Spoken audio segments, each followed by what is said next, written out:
of Education. We meet here the second Tuesday of every month at 6 o'clock, and we always welcome parents, families, community members to come and listen in. I can't think of anything more important than school business for kids, for sure. So thank you for coming if you're a visitor. I'd like to call this meeting to order. The first thing on our agenda is a moment of silent prayer.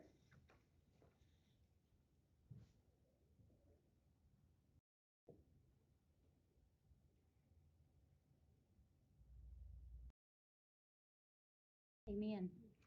Let the roll call note that all of our board members are here.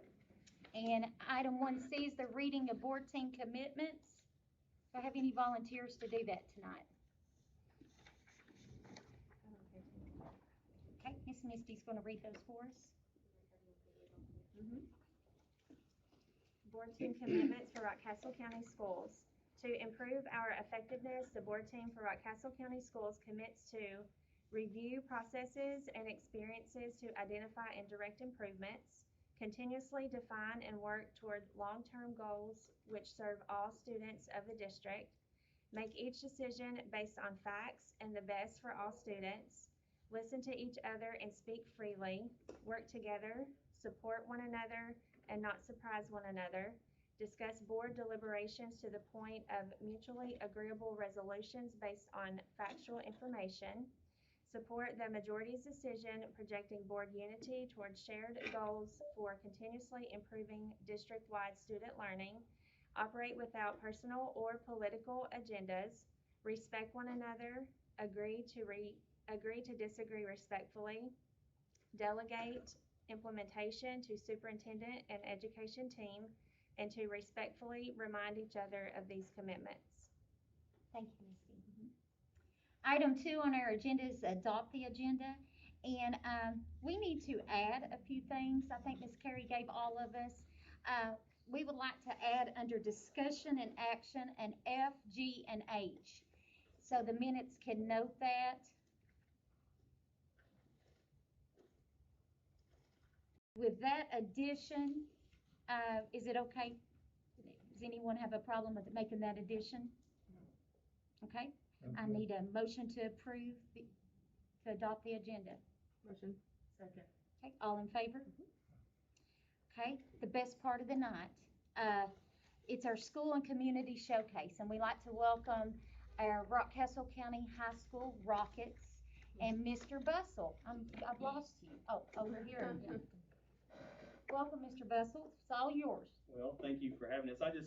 You all don't want to sit here and listen to me, but I did bring some of our wonderful students here with us tonight. And I know it's early in the school year, but we have started off with several activities going on. I wouldn't say it's completely more like back to normal, but we're still, there's still some things, some kinks we're having to work out. But it's been refreshing to have some events take place that these kids get to participate in. And but I would like to go ahead and turn over to Mr. Whitaker so he can introduce our students here. Yeah, if you don't care, just come on up here and come on up.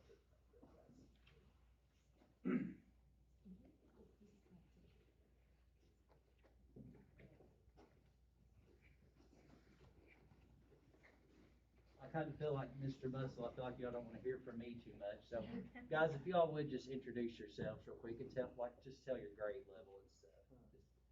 I'm Dylan Thompson, 11th grade. Nice to meet you. I'm Natalie Toll, 12th grade. I'm Marie Gabber, 12th grade. I'm Logan Dykes, 11th grade. I'm Ashley Brenda, 12th grade. And so the reason that we brought these guys here tonight, this was our FFA agronomy team. And so, most people, they hear that word agronomy and the first question they ask me is, what's that?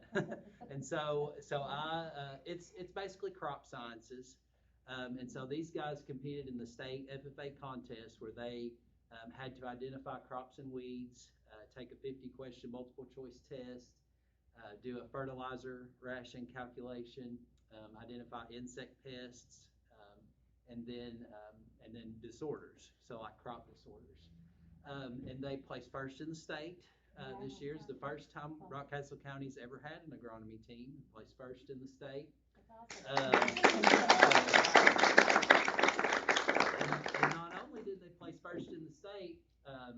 actually, Brenda here placed first overall as an individual. Logan placed second overall as an individual. Natalie was third. And Marie was fourth. And honestly, one of the most important people on the team was Dylan. Dylan was the alternate on the team. And I always tell these guys when I'm training these teams, the alternate is the most important person, because the alternate makes it to where everybody has to try hard just to get on the team and work hard. And so, and 100% honest, if Dylan had been the fourth person on the team, then we still would have won, and he would have been in the top 4 in the state. And I'm not saying that just to, I don't say these things just to make the students feel better. It really is true. Dylan's very talented, and he did extremely well over the course of the summer. And I don't want to take too much time going into all the details, but we already have competed in the national contest as well.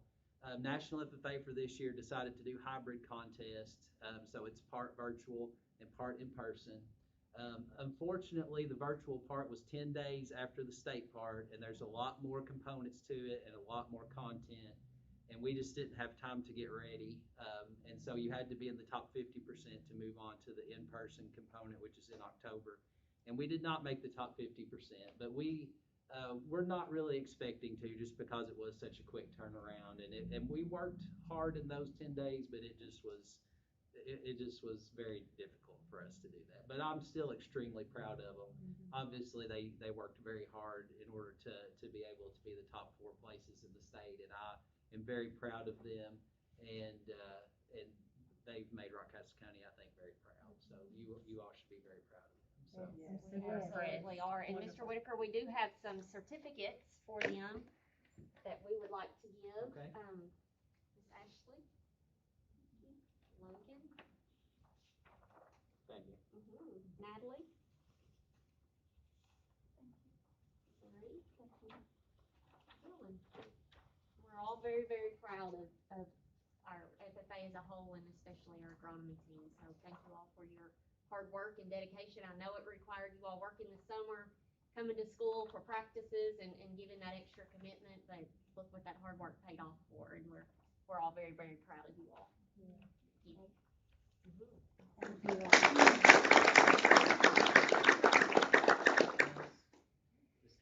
Did you all want me to talk about the app harvest too? Yes, we'd love You to don't hear. care, go ahead. Yes. Okay. So also, Mr. Bussell asked me if I would give an update on the app harvest project that we have, which you all are aware of. So we actually just started today. Mr. Clifford Collins came out and started leveling out our spot where we're going to put the container. I've been in contact with a lot of other ag teachers that have gotten these containers and stuff, and that's really where I get most of my information from. And so Madison Southern they're the only school ahead of us in line to get the container next. And they have been informed that theirs should be arriving in November, December. But we're pretty close behind them in the process. So I'm hopeful that ours will come soon after they get theirs, and there won't be such a big gap. So hopefully that will be in place, and we'll be able to actually have lettuce in it this spring. We're really excited about it. I know I have kept talking about it in class and stuff and trying to get these guys excited, but there wasn't really anything to show them until today. And so today I took every class outside and I was like, see, I wasn't lying. This really is happening. So, and I appreciate all of your all's support that you've provided to us throughout that whole process, and that you're still providing to us. It's once we get it in place and start with it, it's going to be a great thing for our school district and for our community, and it's going to be something that we're all going to be very proud of. So, and I know these guys are really excited about actually seeing it in place too. So, thank you all very much, and our FFA chapter just appreciates all of your all support. So, thank you all. Thank you all for coming and being with us tonight. Thank you all so much. I will say this before they sit down completely. The combined team score was 1,484. Second place was Franklin Simpson High School, 1,092, so they like wiped them out. And there were 62 students, I think, and Yeah, 62. so there were, Yeah. it was like 50, there was 17 teams or something, I can't remember. There were, well, I don't really remember. There were about 25 chapters represented, but Okay. not all of them had. Yeah, some of them had just a Some of couple. them had didn't have a Individual. full team, but yeah, very impressive. And the guy at Franklin Simpson's my really good friend, and you know, it's nice to be able to kind of. Which makes it even better. So thank you all. Thank you. Next I have Haley Thacker. Thank you, guys. She is our student council president, and she is another wonderful, wonderful student that we have at the high school. And she's going to talk about just some things that our student council, they've been very active, as you all know. Last year we had the state student council of the year and the student council person of the year. And Miss Debbie Coleman does a wonderful job with that, and you know, they've already started. I'll let her talk about some of the things our student council does. I know they meet a lot as well. To go back to our FFA and with Mr. Mink and Mr. Whitaker, you know, state fair starts before school. And that's a rough first week. You know, they had to prepare for school, get the state fair, and you know, that's a tough time for them every year. They just do a wonderful job, and it touches so many of our kids. And you know, I'm very proud of them. And when I think Miss Carey had said that you know, they're up there when no one else is, and that is the truth. And it shows. And they really, you know, they do a wonderful job. I'll go ahead and turn it over to Miss Haley. I'll stand here if you don't mind. Hi everybody. Like you said, my name is Haley Thacker. I'm the president of our RCHS Student Council. And I don't want to take too much of your time. I just kind of want to get some updates on what's going on and everything. To go off of what I just said about being president, that is a new thing that we started this year. We just now implemented a president and a vice president to our council. We thought it would kind of initiate some more leadership to our council, and before we didn't have it, and I think it's been a great addition. So we had an election, and I got president, and Miss Emma Ballinger got my vice president. I'm super happy about that. But like he said, Miss Coleman, Miss Debbie Coleman, she volunteers her time to help us. She's a great club sponsor. And this year we actually added someone new to our team. Miss Rachel Cornelius actually joined as a extra sponsor, and she's been great so far. She helps so much with social media and just outlets like that. And she's just a great asset, and I'm so thankful to have her this year. Like Mr. Wilson said, we're kind of early in the semester, but last Friday we actually had our club fair at the high school, and that's kind of just an assembly where we kind of introduce the clubs and the organizations that we have at the high school to the incoming freshmen and the new students, and this year sophomores, because we didn't get to have it last year. And pretty much everyone just sits at a table and gives a lot of information about their club, and I mean, it's a great way to have students join and to get involved and to kind of, you know, find their path in high school, especially for freshmen that don't know much about it. And it was a great success. And Gary Ramsey, he's not here, but I'm gonna brag on him. He does so much of that, and that's my favorite thing about being on council, just being able to brag on my fellow students that are on there, because they work so hard, and he's done such a great job with that. And going based off that, we are also working on the female hygiene center at the high school. We did have one in the male bathroom, but now it's just female bathroom, and we partner with FCCLA and Young Feminists, and we have a hygiene center for young females in case they need anything in the bathrooms, and we restock that. I think it's like twice a month, and so we've been working on that. We had a meeting this morning about it, and so we have sponsors for that, and it's just, I mean, I think it's a great idea. And then kind of going back to our social media platforms, we're now kind of establishing a website for student council, which I think is going to be a great idea. Miss Darby Smith, she's not here either, but she's kind of the head of that right now. We're going to have the outlet to our podcast and our social media platforms, and kind of updates on what's going on at school, what's going on with student council. And so I think a website will be really good, and I think a lot of students will get a lot of benefit out of that. And our big thing that we're working on right now is Homecoming 2021. It's our 50th homecoming, so it's kind of like the golden year. It's a lot of work. It really is. We had a meeting about it this morning. I'm already stressing out just thinking about it. But once you see the outcome and all the work that you put in, it's really worth the time and the effort. And like I said, I have so many great fellow students with me that help me, and Miss Debbie Coleman, she's amazing at it, and we couldn't do it without her. And you know, with homecoming, we give out a scholarship to a female senior and a male senior for $500 each, and everyone knows how expensive college is, so that is a blessing, I think. And I mean, we're so grateful to all of you guys for all your hard work and for really helping student council. I mean, it's just a great, I love being at Rockcastle and being able to be a part of it, and I just thank you all for giving me your time tonight. Thank you, Ms. Hagley. Thank you, Ms. Hagley. A couple things, with the homecoming, we met today to discuss some of the things that are going to be going on, and it is the 50th year, and it's funny because I've said that to a lot of people, and they're like, no, it's not, and they're like, I'm like, well, do the math, and they're like, oh my gosh, it's 50 years, this will be the 50th graduating class. I mean, it's just incredible to think about. Some of the things for homecoming you'll probably see out that we're going to push through with the student council is we're going to, I know the Football Hall of Fame has talked about bringing back the first football team from that year, and some things like that. I think that Ms. Coleman and I have talked about bringing back some past homecoming queens. I think we may have one right over here, okay, Ms. Connie. And so, you know, just trying to, and what we want to do is get the alumni more involved in some of the events we have at our school. And, you know, we have such a strong community. You know, it seems like, and it's not just a Rockcastle thing, but I think in a lot of school systems, you know, just because of COVID and just because of there's just more things to do on Friday nights, you know, we're trying to get people to come back out and support our kids at the football games, at the volleyball games, at the, you know, different events that we have, not just sports, but, you know, everything. You know, when you come to a football game, like we had our first home game last Friday night, you know, you had the JROTC presenting the colors, our band, our cheerleaders, and so many students that want to be part of the cheering section, the student section. Okay, you know, we're not being able to do that in the last couple of years. So, but it is comforting to see that happen, to get back to some normalcy. But anyway, I appreciate Haley. You know, lots of things that we've had planned that we've had to kind of push aside or postpone. A couple things. Hunger Walk. I don't know if you all have heard that we partnered with CAP, Christian Appalachian Project, with Hunger Walk.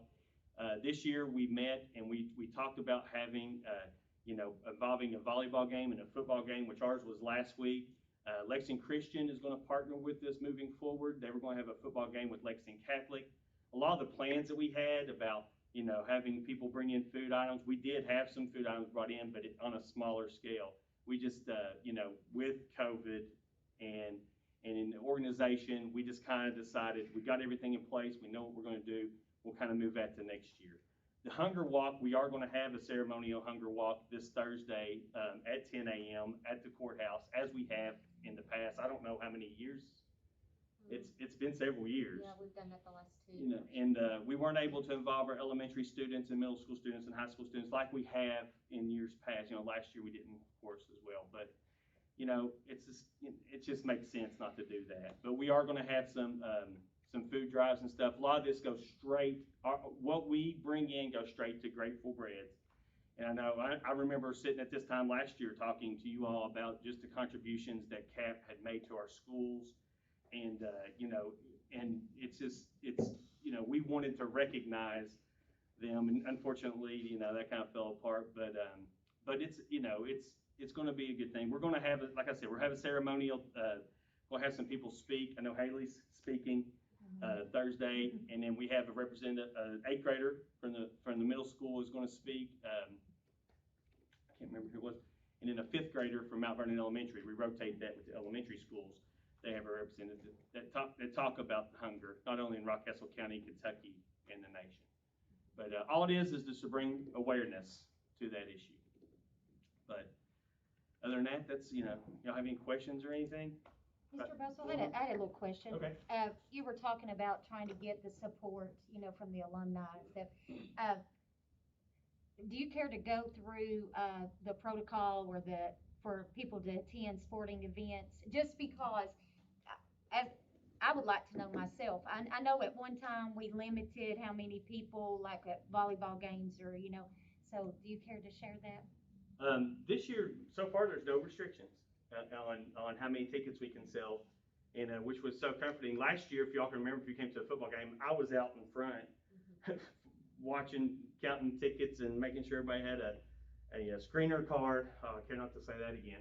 And to get in, couldn't get by me. Of course, I had a police officer with me too. I didn't think it was just me. But this year, no restrictions. We've had, it was great Friday night. Not only did I get to watch the game, but there were several people there, more than any game we had last year. And but so far, no restrictions. It being outside, the KHSA doesn't, they don't have any guidance for us at that point.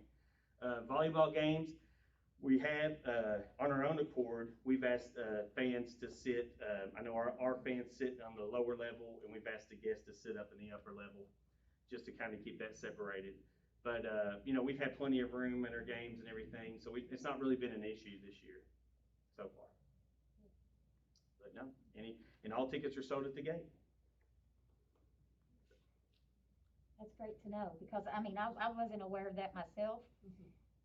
So as an alumni, I'd like to know that it's okay if I decide at the last minute to come. And a lot of times last year, I hate to say this, Thursdays, I don't really know what I'm going to do on Friday. Does that make sense? So, it's hard to make those plans ahead of time for a lot of families. So, what we try to do also for our homecoming game, for Rockcastle alumni, there will be a place to sign in when you come in, and we're trying to get a list of the email addresses and stuff so we can contact alumni throughout the year. And we got a little gift we're going to give them as they come in. I think last year or 2 years ago, we gave like little cups that say Rock Alumni, but this year, it being the 50th year, we got a little something more planned. It's a secret. You have to come to the game.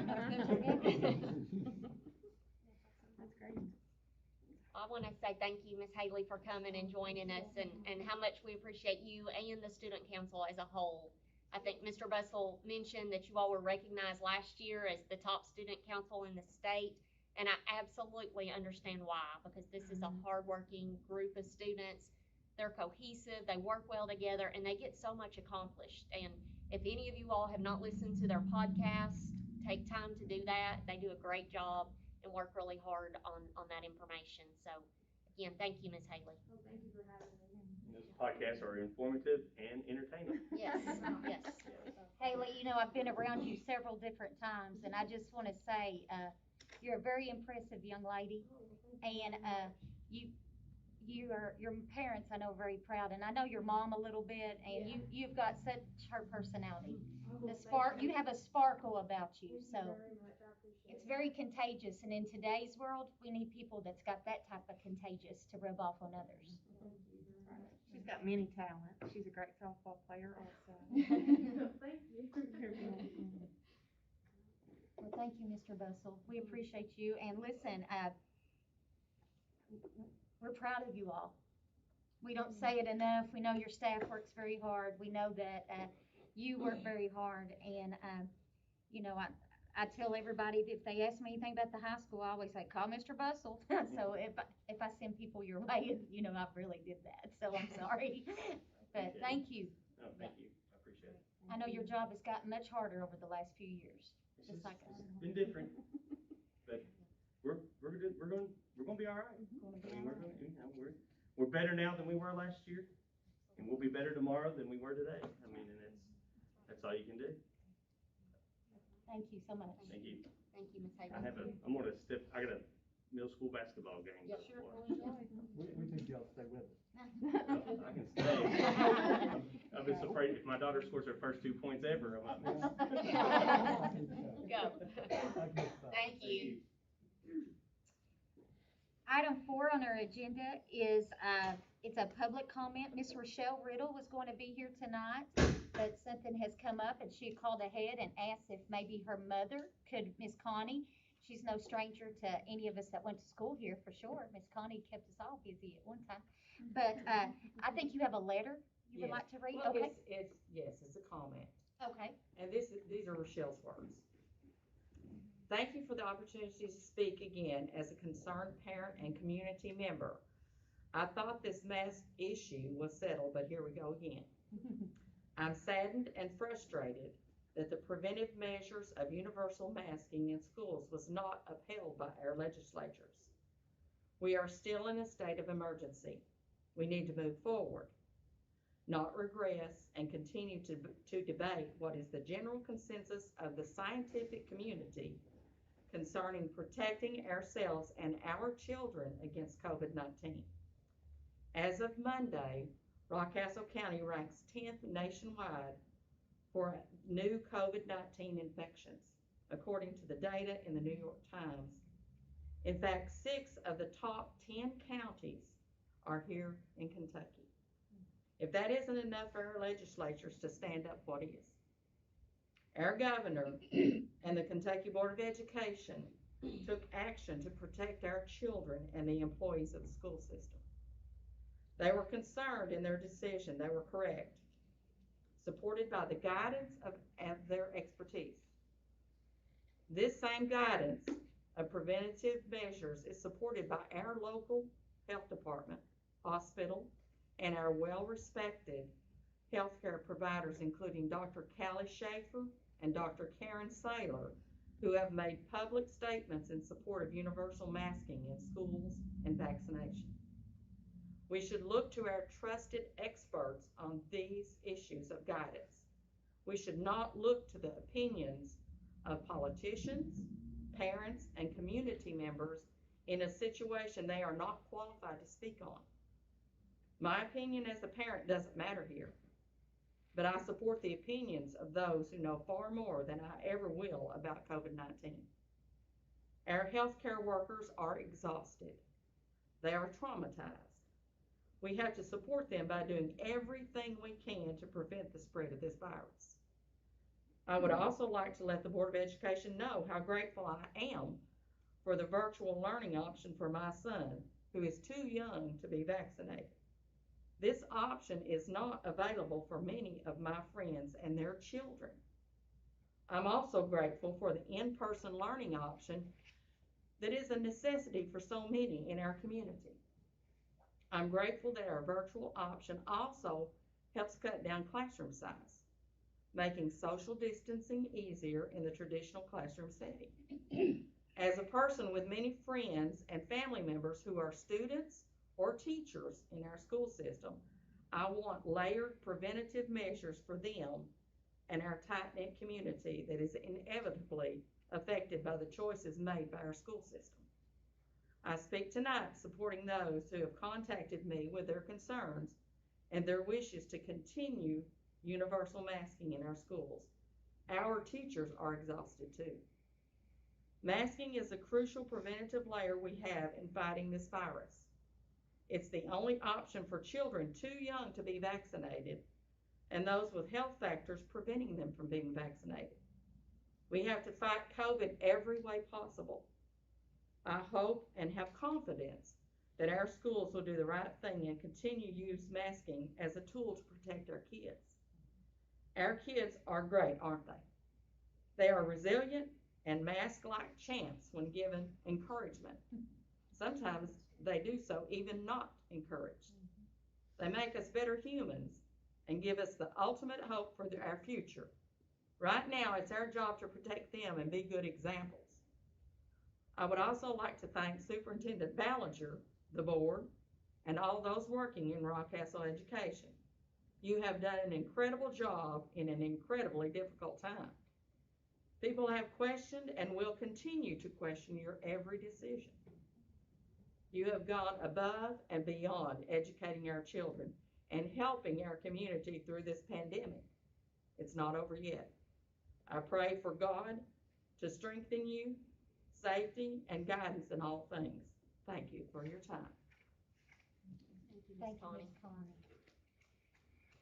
I'm confident, even though Ms. Rochelle could not be here tonight, I'm confident she's probably watching. And I would just like to thank Rochelle personally for being an advocate for what she believes in.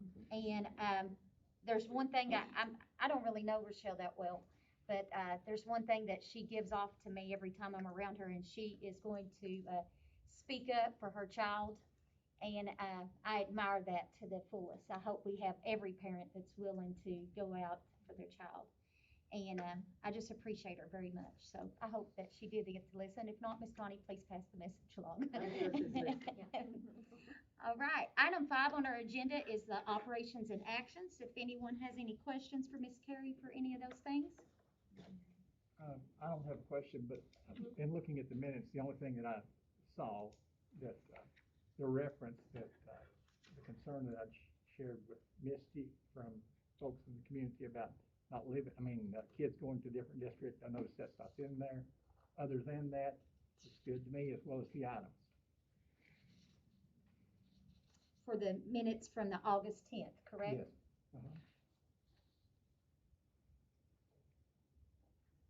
Would you like us to make sure that's mentioned in our minutes?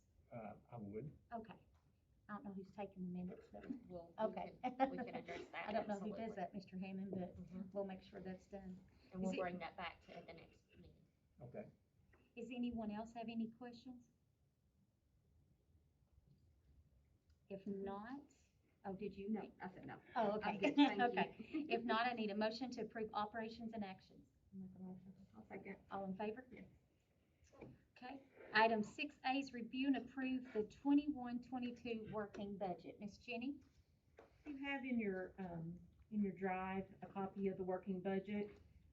This is basically the same budget that you previously approved with the updates of any grants that were received, updated numbers, any staffing changes. Those numbers are reflected in the budget. So this is not necessarily something completely new, but did want to give you an opportunity to review that. And in your board resources section, I've also included some notes just on Fund 1 and some historical review, just as a snapshot of kind of where we've been and where we're going for this fiscal year. Our overall general fund revenue is estimated at $44,558 for this fiscal year. We have our tentative SEEK budget. Oftentimes that is updated around this time of the month, and I checked today and that has not been updated, so there could be some changes. If there are changes prior to submission to KDE, I would like to request approval to reflect that in the budget upon submission, if it's a change is made before the end of the month, if that's approvable. Ms. Jenny, let me ask you something, just to refresh my mind a little bit. Sure. This is the last budget for this year, right? Yes. This is the final, Yes. this is it, because Yes. there's what? You have the There's tentative, the draft. Okay. And this is our working budget. This is it, We'll okay. come back in January with a draft budget for next fiscal year. And, I just want to make sure that you had said to make that change. There is not going to be any other changes besides that no. to this No. one. Okay. Not unless there would be, there's many standards that we go through when we submit to the state, unless there was a little glitch that, an adjustment had to be made. And if so, I'll bring that back to you, in communication through an email, if that's appropriate. In your working budget notes, you'll see that, Rockcastle County Schools continues to focus dollars on instruction, with the majority of our funding in general fund going toward instruction and instructional support. Our contingency remains at nearly 7% of our general fund budget. And for that, Rockcastle can continue to be very proud of the efforts that are made. We've received in Fund 2, we've received a number of new grants, and we've been in the process of setting those up. Not only federal grants and state grants, but the district has also received several grants from foundations, like the Still Reese Foundation, at Harvest, and those are reflected in our Fund 2 budget as well. Many exciting opportunities have come to the district this year as a result of those Fund 2 dollars, and we'll continue to expand on those throughout the school year. Of course, you'll also see a new fund, that is required, for every school district in Kentucky, and we have been, working with this fund and with our auditors through a journal entry that has been an acceptable accounting standard up to this point. And that is Fund 25, and you'll see that reflected in the budget as well. That is the funds that are at accounts that are at every school in our district, and you'll see that reflected in Fund 25.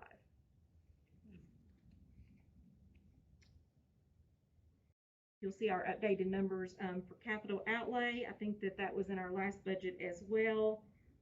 Building fund and debt service. Our food service, Fund 51 continues to be very strong, and that's certainly as a result of the many efforts that is taken by our food service staff to provide not only quality but quantity as in our food service program for our students. We had lunch today from one of our schools. I'm not sure, Miss Jamie, did come from the middle school? Wonderful lunch always, and the CEP program has been a positive for our Fund 51 revenues. We had a little bit of a lag as a result of COVID a year ago when we were out of school, and that fund is coming back very strong during this fiscal year. That's just some highlights of your working budget. Certainly all of the details are provided for you, and again, those notes are in your board resources section. Are there any questions that I can answer for you? That Fund 25 that you were talking about, Yes. is that, that's just changed? Where was that at before? So you would see that if we went back to our audit, you would see that reflected in our audit, our financial statement. Okay. That is student activity accounts that are at every school in the district. So these are just journals that are bringing in those amounts, and they will be reflected on our financial statement. Does that include your boosters? Yes. It does. All of your boosters is on there also. All boosters for Rockcastle County Schools are also accounted for at the school level. We have no external booster accounts. Those all run through the schools, and that's the best way for that to be handled. Yes, ma'am. I was just curious. I know. Thank you. Certainly. Anyone have any questions for Miss Jenny? We need a motion to approve, but we are going to approve this budget with that one thing. If something should change with the seat, that be added to it, so that we don't have to come back again for that. So with that being said, I need a motion to approve. In a second? Second. All in favor? Okay. Review and approve the financial reports. Not done yet, Jenny. Okay. I was going to finish. You have your month-ending financial reports for the month of August. Let you have a moment to review that and see if you have any questions.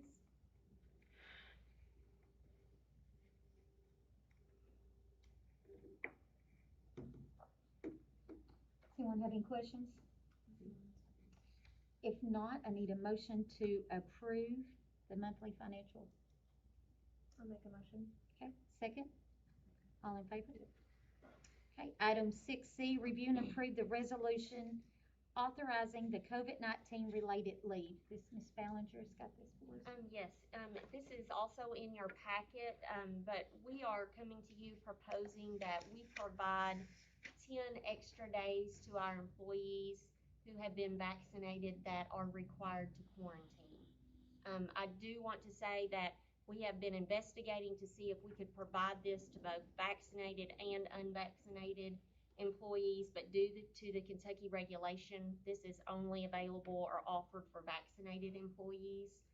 Also, we had explored offering 10 days for these employees to use if they actually tested positive for COVID, not just quarantined. But again, due to this Kentucky regulation, that was not an option for us either. So we're just coming with 10 days, additional days for vaccinated employees to be used if they are quarantined themselves. This does not apply to family members, only to the employee themselves. Anybody have any questions regarding that? So moved. I think it's a good, I think it's well deserved. And I wish we could do more. You know, like I said, we had explored trying to provide these days to be used if someone actually tested positive. We could not do that. And then again, also for our unvaccinated employees, we wanted to provide that relief as well, but it just was not, due to this Kentucky regulation, we weren't able to do so. I think it's well deserved. The legislature took that away from the Commonwealth employees last week, but I think it's something that we need to implement. We need to take care of our teachers. I wish we could offer it to everyone. I do, Yeah. I absolutely do That too. bothers me somewhat, but we will do what we can do, I believe so. Need a motion, Larry made the first, second. I'll second. All in favor? All right, item 6D is review and approve the Rockcastle Academy teacher position. Mr. Redford. As you all know, we've had some changes over the last month. Right now, we have 118 students that have been accepted into our virtual program. We opened that back up. Of course, that was open from the time you approved it until middle of June. At that point, we had about 40 students, and we were doing good. Of course, at the end of July, when the governor issued the mask mandate, we knew that would increase, and it did increase. So we opened that back up as an option for parents. And so that increased pretty dramatically. We kept that open until August the 24th, and we cut that off because obviously we needed to make some changes. And in that time, we did make some changes because of the increase of the number of students. Mount Vernon Elementary, there were several students that wanted to go virtual, so there was a teacher there, an elementary teacher, that was moved to the academy, that requested that transfer, and we had to consolidate some classes, so she moved there, and that helped us to offset that increased number. Since that time, and that's where we're at right now, we're at 118 students with 4 staff members. That's a little bit deceptive because we do have a special education teacher there. For instance, right now, Mr. Dusty McClure, he's doing really 2 jobs. He's administrator, of course. He's overseeing some students at the academy in person, but he's also got 38 students that he's monitoring My Rock Online. And some of those are special education students that are monitored by that teacher in addition, so he's getting some help, but that's quite a load. So with that, I think we're okay right now with 118 students. But since that time, we've been in school 3 weeks. So since that time, we have had a number of people that have wanted to go virtual. So we've created a waiting list. And right now we have about 40 students on that waiting list, increased a little bit today. So we're asking for another position so that we can bring all of those students into that virtual program. It's been a difficult 3 weeks, of course. A lot of students quarantined, and some parents are very, very hesitant about sending their students back. Some have health problems. And so I've talked to every one of them on the phone. And some of them were looking for a short-term solution, and we're able to work through that with quarantines and things of that nature. They were already quarantined, didn't understand exactly what virtual was, didn't understand that it was a different program, it's more long-term, more structured. So we're able to work through some of that. But we've got 40 that I believe need it, and I believe it's appropriate for them, and some of them are not going to return in person. So I'm afraid that if we don't offer this and expand this, that we're going to lose those students, at least some of them. Mr. Redford, talk a little bit about, and I can understand what you're saying and appreciate that, but the daily routine with those teachers contacting the students and the instructional program itself. So we're using a program called Edgenuity for our 6th through 12th graders. Right. And it is a student-centered program. There's 3 parts basically to our virtual program. So every student has a Google Meet at least once a week, and they've typically been trying to do that on Mondays. And so that's individualized. So these teachers meet with those students that are assigned to them. And at this point, they all have, I can show you the numbers, They all have 26, 27, 28, 29. I mean, they're up there, the numbers are. So they're meeting with those students. I say Monday, sometimes it's it might be a Tuesday. But they'll meet at least once a week with that student in a Google Meet to kind of lay out the week. Okay, where are you at? How you doing? You need help with anything? These are the assignments you need to work on this week. You know, that could be 10 minutes. It could be with some students 30 minutes. Of course, that varies depending on where they're at. And so then generally through the week, they work with those students. We have to take attendance, part of the waiver that you approved. The high school has to take attendance every class period, so they have to check in. So that's another requirement. Those teachers have to maintain those attendance requirements. So those students will email that class. If they've submitted an assignment, that counts as a check-in as well.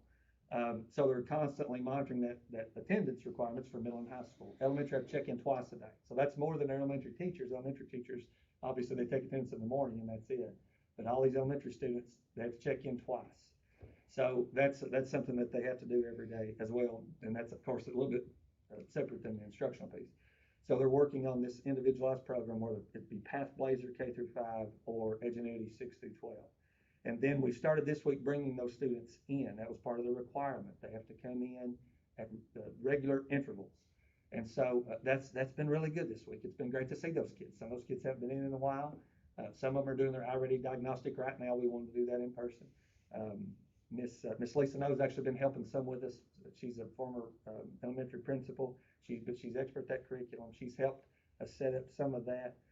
So they've been coming in, Miss Stacy Gentry as well, with the meeting small groups, providing direct instructions. That's part of the requirement too, is providing that direct instructions. You have to have synchronous learning. So all of that is going on. And so typically they've got the schedule of when those students would come in and they meet with them. Typically, you know, again, that's ideally we thought we'd like to meet with them Tuesday, Wednesday, Thursday in the morning, and then in the afternoon you monitor your students and those assignments and provide that instruction. And then Friday can be a flex day for Google Meets or in person that couldn't come at the regular time. So there's 3 components to it: coming in person for an hour or 2, and that varies depending on where the student's at, to meeting with small groups or potentially individually. And then of course the students with special education, those teachers are meeting. There's going to be an additional Google Meet. There might be some part of that time might be spent, if they're there for 2 hours, part of that time might be with a regular ed teacher, part of that time might be with a special education teacher. So it does vary depending on students, but it is a lot to manage, and it's brand new for all of these folks. And we're working through the kinks right now. They're doing a fantastic job, but they do need help. They do need help, and you know, we need to try to, you know, with your approval, bring these other students in so that we can get them some additional help there. I'm sorry, Mr. Hammond, go ahead. The remote effort is a chore for everyone. It is. And it's not what people think.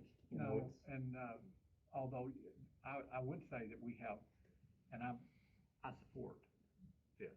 You know, I'll say that to start with. But I do think, in comparison to what I know in lots of situations, we probably are doing a pretty good job with resources. Resources being the teachers. As successful as they can be with Edgenuity, and of course Edgenuity is pretty popular. It's all around. I mean, that's what we're using district where I am. We all use Path Blazer, K through 5, and Take Your Action. And with that though, my only comment, getting to the point, was that with the resources, you know, they'd be better off if they were in person, in my view, but at the same time, they will be that's making it as possible as we can for their success. I mean, I truly think with the number of staff that you have, that's about the best we can do.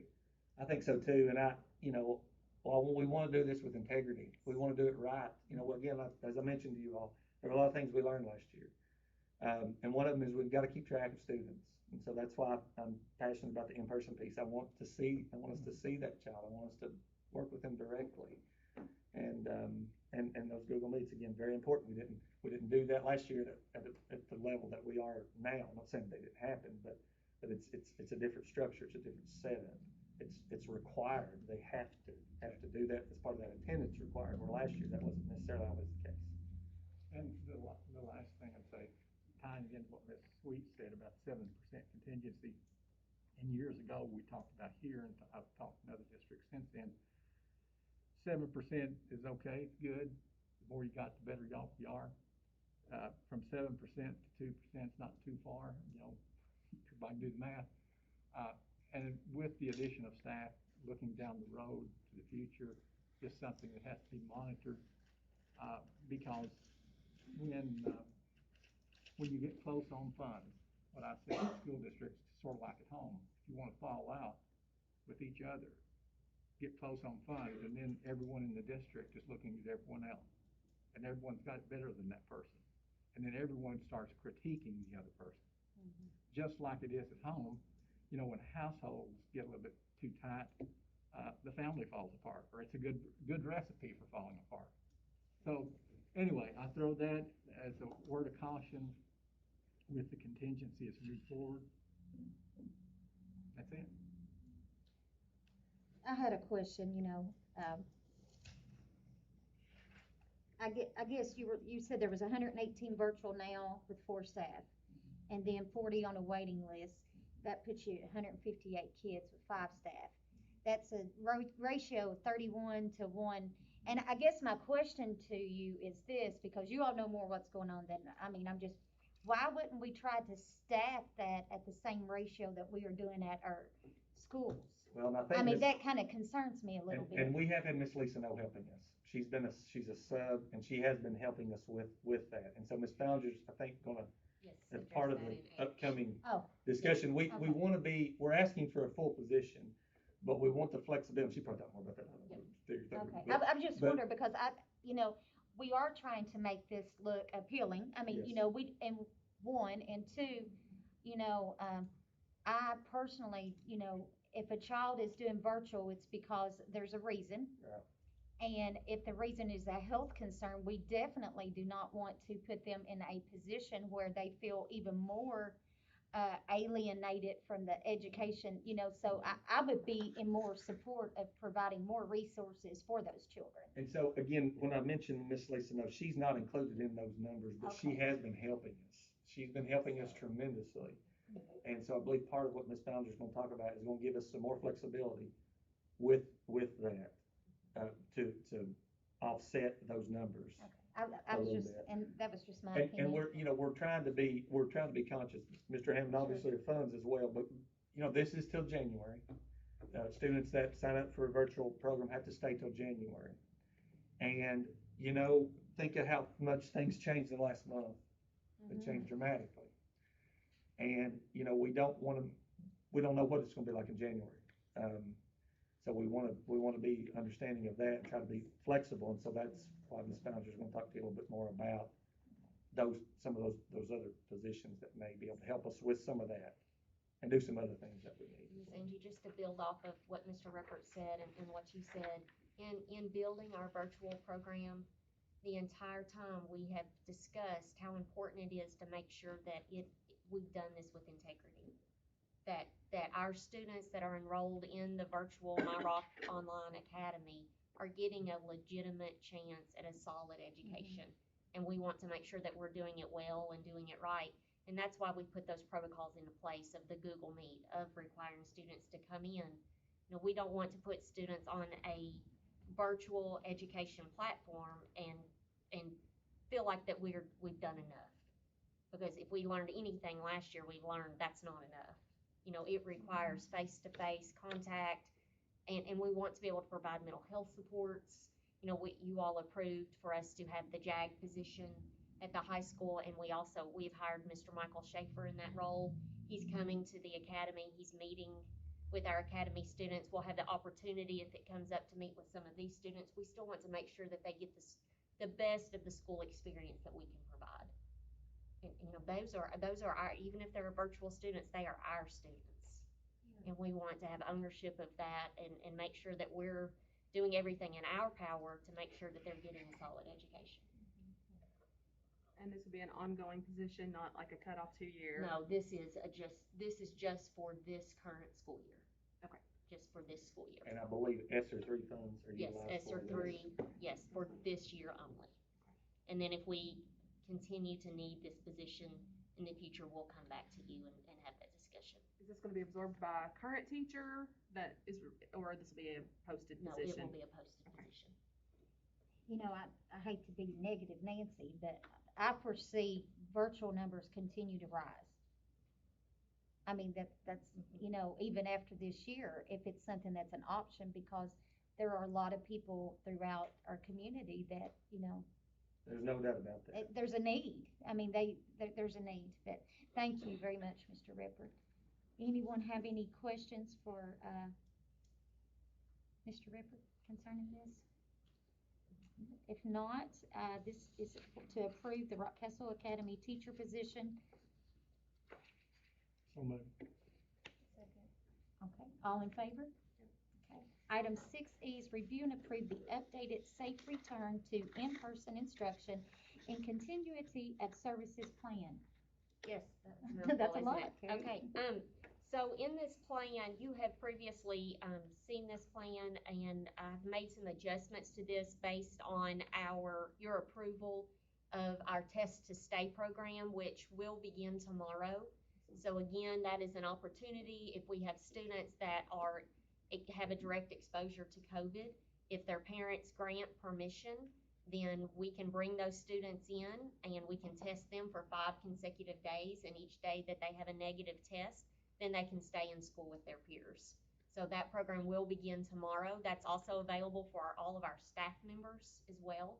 So if we have a staff member that is not vaccinated and wants to take advantage of this, then they can do so. So this update includes that. It also includes my recommendation for us to continue to provide a mask mandate. I feel like that masks are a tool in our toolbox. We don't have a lot of tools right now to fight against COVID-19 and the transmission within our schools and within our community. But the mask is something that we can do. And so I am definitely a proponent of moving forward with requiring masks currently. Within this document, it states that if our community transmission rate is in the red or the orange, that a mask would be mandated in all of our school buildings, and of course also on our school buses. If we do in the future move to yellow or green for 5 consecutive days, then at that point, then the mask would be an option for parents at that point. But while our rate is this high and we're in the red and we're seeing this spike across our county, I just absolutely think that it is pertinent and just important to everyone that we require masking now. Are we going to require this of guests at sporting events? Also? Anybody that's inside. Now, if it's an outside event, masks are not required at any outside event, but anytime anyone enters our school buildings, then they would be required to wear masks, and also on any of our school buses. Strongly encouraged, even outside. But yeah. Yes. Anybody have any questions? I have a quick question. I don't really know. I'm just curious about the testing. Would that be available to other agencies? Like, I'm going to just use for an example, TikTok. Could their staff at TikTok be able to go to one of our schools? Just because, and the only reason I say that, our quick care is, I know for a fact, overwhelmed. And I was just wondering if like smaller students could do that. Do you know that, Mr. Rippert? I'm just curious. Our contract is for Rockcastle County school students, but that could be something I feel like we could explore to ask. Just an idea. I believe we can do that because it is through the state. Couple things. Everybody has to register. So all of our students, any of our students or staff members have to register at ethosbacktoschool.com. You can go there, you can create an account, register your children. If you're a staff member, you need to create your staff account first, and then you can add your children to that are in the school system. So nobody can, unless they go and register, they can't be tested. They have to be registered to be tested. So that's number one message I want to get out there, is that we have to register. So in the morning, we'll be there right there at 7 o'clock. We hope that everybody that shows up is registered. I think it is possible to do a community event like that. Of course, we need to talk a little bit more about some of the aspects in terms of safety and what some things we might need to do. I was to just make that thinking more about, available, as it is during the school. because we partner with these other Mhm. schools, I got a quick question to add in there. So, like you said, you hope everybody is listening. When we change some mandates, it sent out a mass email to parents or a mass text. Is that not something that we might want to do to let people know that if you do want this service for your child, you need to register them? Can we send that out mass again? Yes, absolutely. I We think, can I just have think that's Brandon a, work on that Yeah. tomorrow Brandon, for I just sure. think that's a great idea. Mhm. Sorry, Brandon. Yes, and Miss Anna, you brought up a great point, and Mr. Ruppert as well, that in order for any student to participate, we must have parental permission, and that parental permission is granted through the registration process. Right. And it's completely voluntary. I mean, we're Yes. not gonna test anybody unless we have their Right. permission. So Yes. it But is at least voluntary. they have the site that, the link that's sent to them, all they Yes. gotta do is click it. Yeah, Yes, and but that's it's how, one very step quick easier for them. registration. and Yeah. we don't For me. play any I mean, part in even- that. That is they go to that lab website, they see those permission forms, they handle all of that. where would they be doing this in the schools at? At the football locker room, the visitor locker room down by past the middle school. So it's one general location for One the location for entire all schools. district, Yes, okay. yes.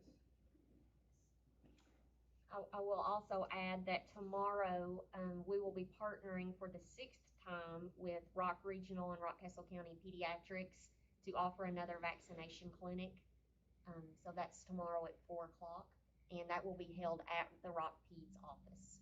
So we've had five vaccination clinics since July, and tomorrow will be our 6th one. What's the average of people that are attending those clinics? The average age. Number?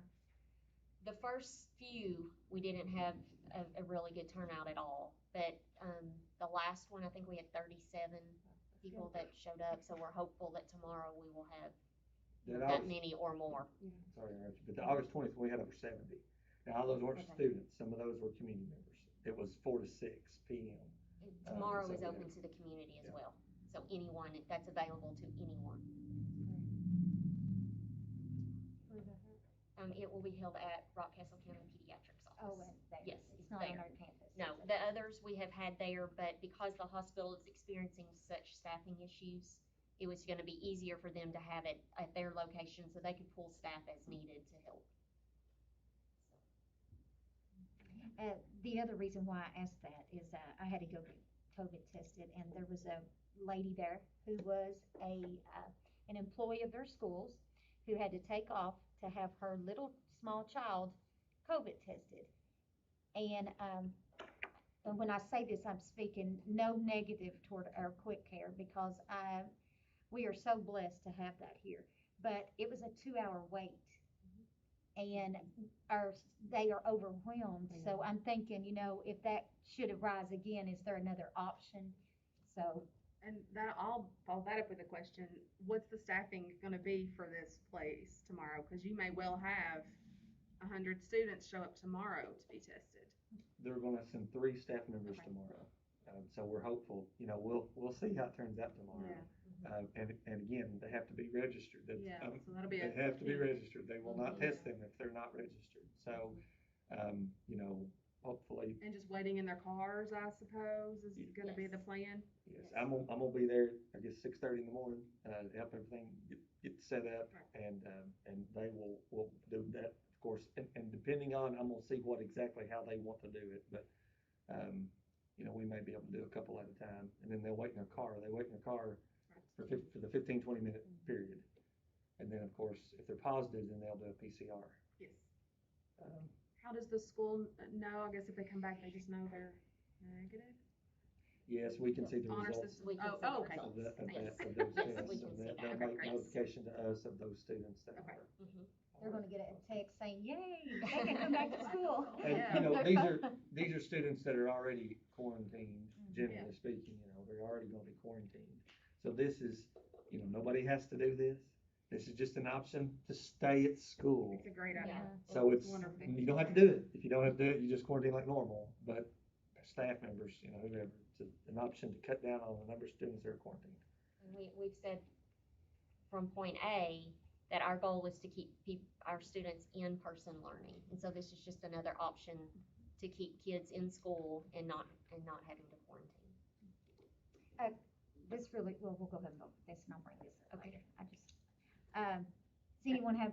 I any just other wanted to clarify, this is also including masks, so we are recommending that. Yes. I support it. I've had multiple Yes. emails, phone calls, conversations in person, from students, teachers, parents. Everybody that I have come in contact with is in favor of it. We know the urgency in our community. Kids, like I think Ms. Rochelle spoke about, they do it awesome. They do it better than we do, and it doesn't seem to bother them. So I just wanted to clarify that. Yes, so with approval of this plan, we are approving the continuation of the mask mandate for Rockcastle County Schools. While it's in the red and Yes, orange. red and orange. I make a Anybody else motion. have any questions? No? Need a motion to approve? Second? All in favor? Okay. Now we are gonna do the additions that we had, talked about, and that the 6F, review and approve the superintendent to use as needed for the 20 temporary remote instructional days. Yes, so, the legislature in their special session, granted each school district 20 temporary remote instruction days that we may use. In today's superintendent webinar, though, it was stated that the superintendent needs board approval to be able to use these days as needed. These days cannot be used to call school off for an entire district.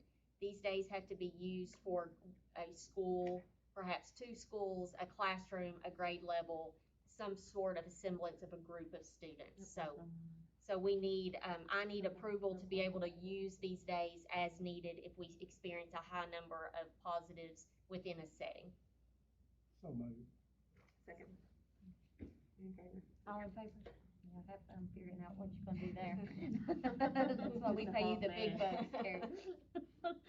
Item 6G is review and approve $100 for all vaccinated employees to match the $100 that the Kentucky Department of Education is providing to all vaccinated employees. Yes, the Kentucky Department of Education has announced that they will be granting each employee of each school district $100 if they have been vaccinated as an incentive. We would like to get your permission to match that, to give $100 in addition to the $100 that the Kentucky Department of Education is granting. And that will come from ESSER 3. ESSER Yes. 3. Two, excuse me, ESSER 2. Does anyone have any questions? Need a motion? Motion. Second? All in favor? Okay. I will just say, I think that's a great thing. My workplace just said, do what you wanna do. I mean, really, really, this is a great thing that we're doing for our staff that have made that decision, you know. Well, in a county right now that I think we have 37% of our population that is vaccinated right now, and again, as we've mentioned earlier, that we've been featured in the New York Times as being one of the top 10 counties in the United States as far as our incident rate. So, you know, it's really important that we try to promote and try to help our community as a whole. I know what percentage that we said we possibly had of our teachers that were vaccinated prior. Has that increased since? We really have no way of knowing that. We know that percentage when we actually held the clinic. It's, you know, we know the percentage from that. But since that time, so many people have been vaccinated on their own accord that we really do not. And have so that. then with offering that incentive, they'll have to provide offer proof. to Yes, provide they'll- that proof, right? Yes, ma'am. Okay. Yes. You know, I have a question too. Are they gonna be taxed on that? I mean, Yes. they will be. See, my goodness. So they're really not getting $100. They're gonna get $72.14. I mean, that's guidance from the state. See, we didn't even give them any. We didn't do anything just then. No, I'm just. With extra 100, it might come out to be 100. There you go. Maybe. Item 6H is review and approve the hiring of 2 retired teachers to provide expanded instructional services during COVID pandemic for the 21-22 school year at the KTRS daily wage threshold. So this builds on what Mr. Reppert referenced. Senate Bill 1 that was just passed in a special session has allowed us to hire some retired teachers back quicker than with them having their 90 days break in service. We would like to hire 2 retired teachers back, not necessarily as substitutes within a classroom, but to oversee and help us provide some additional expanded instructional services. We are providing basically right now in-person instruction, virtual instruction, which is the program that Mr.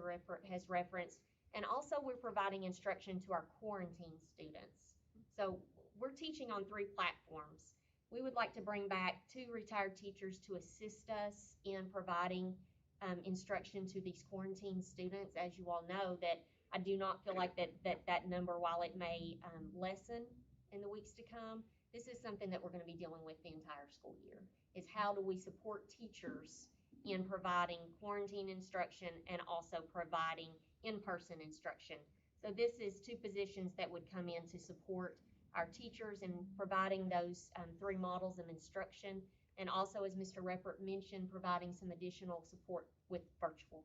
So these will be jobs that will be posted just like any. And they will be like a first year. These jobs will not be posted. We will just use 2 retired teachers that would come back into these roles, and then we would pay them at their KTRS daily wage threshold, because they're going to be doing more than just a substitute teacher. You know, they're going to be designing instruction. Would that be a first year's teacher rate? We're not going to bring them back at what they retired Their at. daily wage threshold is what they retired at. And KTRS sets the daily wage threshold per individual, So it's per different retiree. per retiree. So if you retired as a classroom teacher, your rate would be less than if you retired as an administrator. And it's typically 65 or 75%. And I would venture to say that most would be the 65.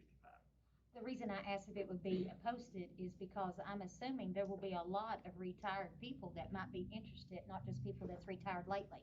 I mean, if it's,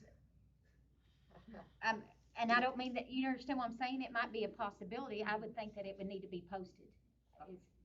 And I agree. I mean, I would agree with that. For all If fairness. If there are others, whoever, fair game, and then just, sorry about, the luck of the draw for selecting, but the interview process, just select the best from whatever you've got. Yeah. Yep, we absolutely can do that. We'll post tomorrow.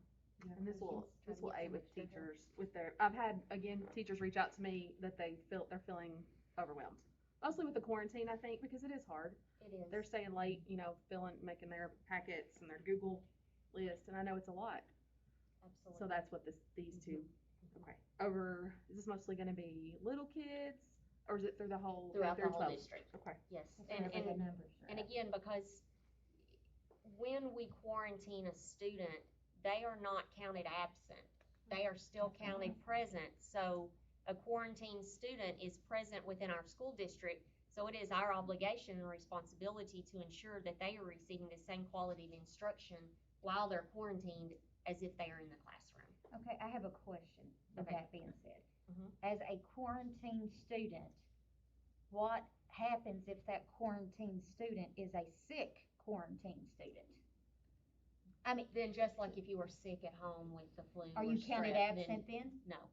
Then you have time to make up your work. See, I think that's the craziest thing I've heard, but that's okay. We'll go with it. I mean, you understand what I'm saying? Because if you're sick, you're definitely not going to be feeling like doing a Google Meet. Certainly. And it would be just like if you were absent from school and you would have X number of days to make your work up.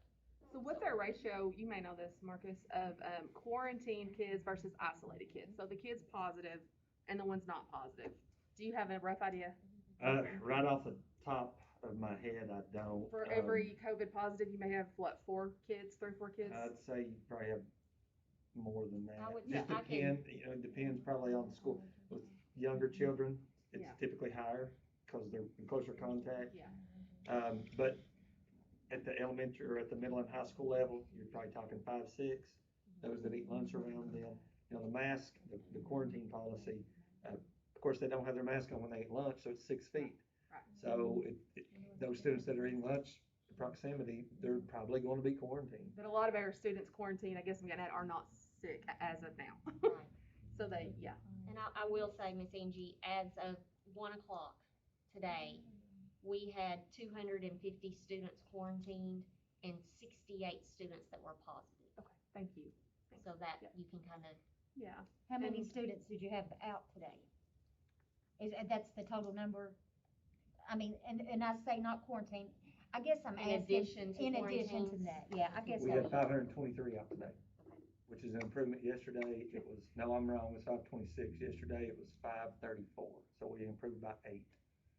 If you all look, I don't know if you all are able to see, I did make a little chart from the first day of school, and this is department reports, but from the first day of school to today, I updated all the quarantines, all the total absent numbers versus quarantines, then I got the percentages too. So, it's improved, but again, we've got, 526, but out of those, we had 250 quarantined, so about half were quarantined. Okay, I called and asked Miss Carey, I think this already, and she informed me, but I guess I'm asking this so that maybe the general public would get word of this too. What protocol are we doing as a school district because I'm assuming the health department does not make the contact tracing calls anymore. So are we sending letters home if the child is being exposed? What are we doing exactly? It's mainly phone calls. And of course, a letter take a long time. It's mainly it's phone calls, calling that parent, and that's been a struggle because sometimes parents don't answer. Sometimes you have to make 3 or 4 phone calls, and you've got a child that is quarantined, that can't be around other students. So it has been a difficult process. Sorry, I know everybody's experiencing this, but the last 2 weeks it's not easy, and it's taking a toll on all of our staff. Sure. Because it's a tough process. But phone calls primarily. Now the health department does do a little bit, especially on the weekends. They'll let us know. They'll send us a sheet every day, Yes, the fax over sheet. So they still they've been phenomenal to work with. I know, and I speak to other superintendents across the state, and we have discussions about health departments and the support that they're providing. I will say that our health department they go above and beyond. They are always available to me to help us to make decisions and talk through situations, and they do send us a list daily of students that have been a contact or students that they are aware that have tested positive. We get that every afternoon, and they've just been great to work with. And that I would just encourage the test to stay because that'll hopefully help your numbers significantly. We told our principals, and all staff that are helping to make sure to let those parents know this is an option. We know all aren't going to take advantage of it. And I think they could go online and look at what the test consists of. That's I think a fear for everybody. And it's the same test it's the same test that the hospital uses. Yes, not quite as I don't think far up the nose from what I've read, but they can go online and look. I bet on EPOS. Yeah. Okay. So you're the medical professional. I've got to ask this. So I went and got a test that went all the way up, tickled my brain. That's not the one. This says anterior, which should be in the lower part of the nose from what I have read. How accurate is it? I think the accuracy is pretty equal to what we're currently using. We have different platforms of tests at the hospital. Then why would they use the one that tickles your brain? I mean, just curious. It's just the one that we started with that was available. And so I don't know the actual numbers. It's probably online for the specificity and sensitivity of the test. I was just curious because I you would agree with think you. that, maybe more people would go get tested and not. Okay. And we have sorry, different that's off platforms. subject, No, but- there's antigen, there's PC, there's a lot of different platforms. The company we're using said that it's 85%. Of course, 15% is 15%, but 85% beats that kind of nothing. Oh, it sure does. And it's a consistent test for, 5 days. And even the administering of it, when the lady came, she was a non-healthcare provider. Actually, and these companies have a lot of folks that they just hired, not off the street, that are non-health professionals. And then, of course, the RN that we have, along with myself, met with her, and we tested ourselves. We got one kits and nothing to it. Takes very little time, and then you've got the results within probably 10 minutes. So coverage, and of course and the deal with them, this is Wild Health. They will send folks to assist, but initially we think that the 4 nursing assistants plus the RN we'll be able to handle it because, you know, we don't know how many, and of course, we may have to request additional assistance. But it's so quick and so easy that I think it'll work well here because I'm sure the tests are basically the same. Yeah.